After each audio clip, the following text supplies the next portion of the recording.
No, we can start. Okay. New game. New game! Expert! I used to play on Expert. And then I... No! No! No! Skyrim, leave me alone!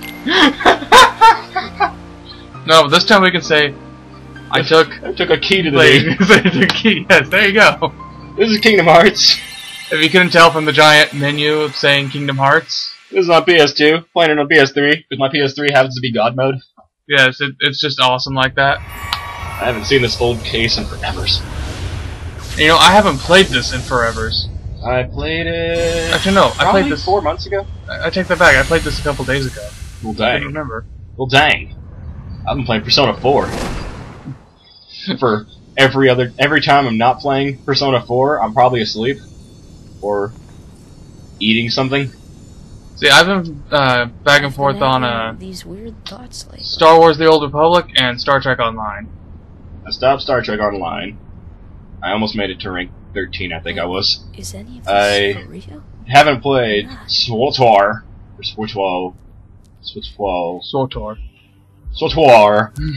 yet. Primarily because I started playing Raider Z right before it came out. I'm like, I like the hack and slash. This is my jam. Indeed. I love this music. See, this cutscene is Kingdom Hearts. I'm gonna be straightforward and blunt right now when I say I don't like Kingdom Hearts 2. You don't like it only because of the nobodies. No, I'm okay with the nobodies. What I don't like about Kingdom Hearts 2 is in Kingdom Hearts 1 it felt like Disney was a big part of it. In Kingdom Hearts 2 it just felt like another Final Fantasy game with Disney cameos. Except every world except for 3, sorry, were Disney worlds. They were Disney worlds, but your main focus wasn't that, it was Organization 13, which is complete Final Fantasy. No, that's a mix of Disney and Square Enix. No, I'm saying the characters and everything, the whole Organization 13, all these anime characters and whatnot, grouping together for their emo-ness and trying to destroy the world because of their emo-ness. That alone, that is like a Square Enix thing. Disney doesn't have big groups of emos going out and trying to kill everybody. Maybe not big groups, they have big emos. But... They do have some big emos. However, this one, it felt more like a Disney experience via a Final Fantasy game. Whereas, for me, 2 felt like a Final Fantasy game with, oh, I know what Lion King is. That's a Disney movie. Oh, I know what Mulan is. That's a Disney movie. I guess our opinions are different then, because I prefer 2 over 1, mostly because they had more advanced controls. The controls of 2 are great. The combat was amazing.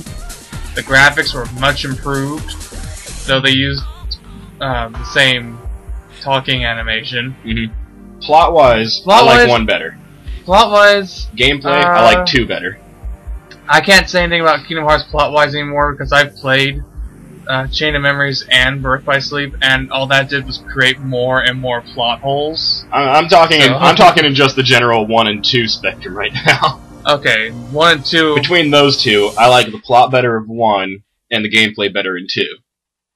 You know, 2 felt too short for me, because they had... It felt like it was done halfway through, and then they just had you go back through the worlds again just for funsies. Yeah. The whole go back to the world for a second time just because there's a second part to a story. Which in some cases was really cool. I liked in, I think it was Lion King. Was it Lion King where you start off where Simba's young and you go back and he's older? No, you, Or is he older when you get there? He's older when you get there. You get a cutscene of when he was younger, of the famous Mufasa death scene. That's right. But you don't actually get to play with Simba when he was younger. If they did that, that would be in this game, wouldn't you think? Yeah. I do like the connection they made with Mushu in 2, because he's a summon in this game, but they never really make any mention of him whatsoever. And then in 2, it's like, oh, he was a summon in that game, so of course they know him. Okay, so for this game, I am going to go with the shield. Stand up real quick. Stand up. What? Ah! We can do this! Oh, you got the cheat sheet. Oh, I don't got the cheat sheet. I got the official strategy guide. Okay, so what I usually do is I usually end up with the shield, and I get rid of the wand. I usually take the shield and get rid of the sword, but I don't think that's the best way to do it. So that's what I'm gonna do. Is I'm gonna take the shield and get rid of the wand. Why? Because the wand gives you the least useful abilities.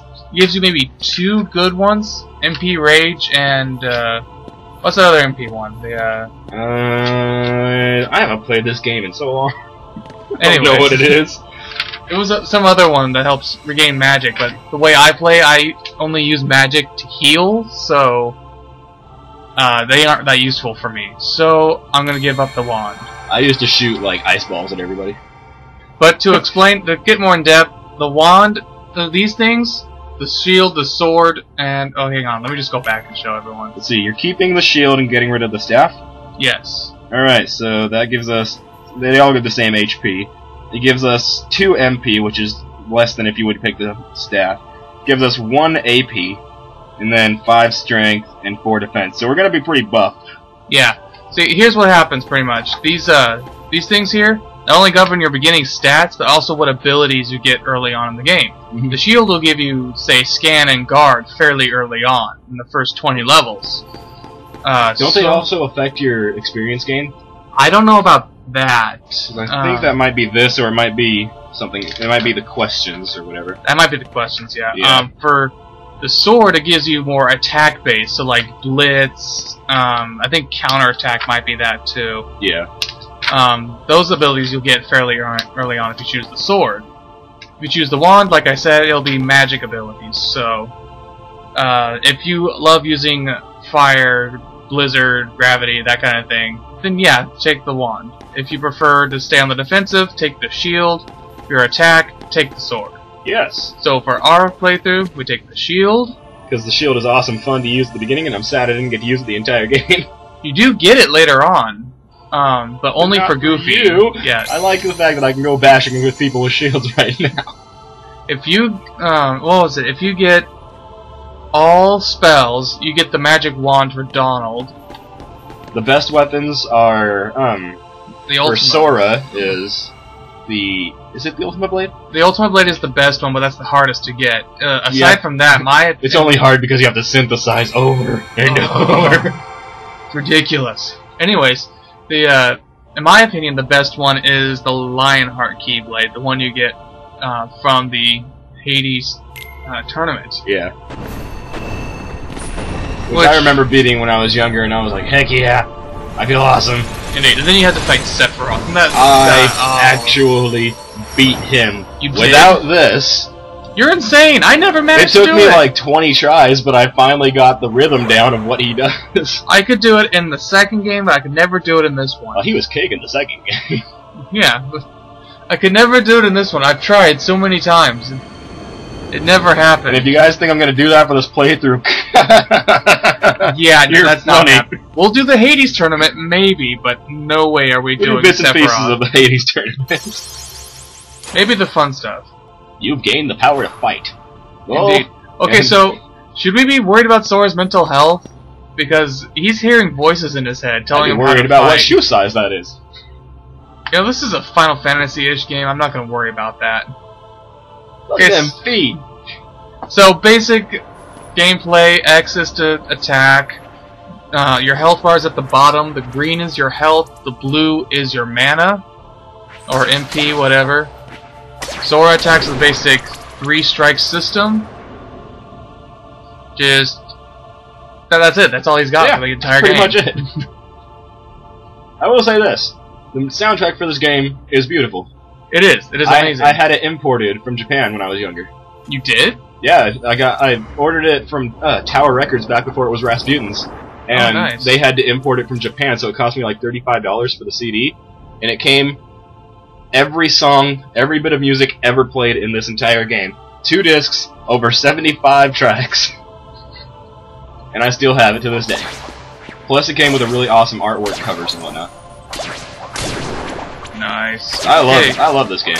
So if you decided you didn't want to read what popped up there, R1 is to lock on to the nearest enemy you have. Which does come in handy in this game. It does. It's ridiculous how useful that is.